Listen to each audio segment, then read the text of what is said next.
সকাল 10টার দিকে আমার সাথে খেলা খেলছিল, আমি এখানে খেলা খেলছিলাম, খেলা খেলতে মাঠে গেছি, মাঠ থেকে বাড়ি এসে তাও দেখেছি আমি যে ও খেলা খেলছে। মারা হচ্ছে, মারা কাজে ব্যস্ত, ধান উড়াইছে, পাশে ধান উড়াইছিল, ছেলে পিলি রাইছিল, দেখছি লাশ ভেসে আছে, ময়ূর ভেসে আছে। কটার দিকে এটা? স্থানীয়রা দেখে তুলিছে, তুলিয়ে ওইখানে ঘোরাফেরা মানে পানি বের করার চেষ্টা করেছে।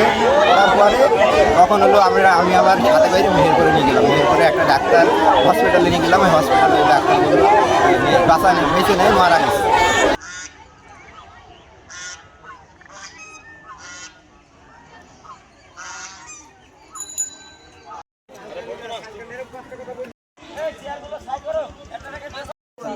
কি কি আপনারা এই দুর্ঘটনা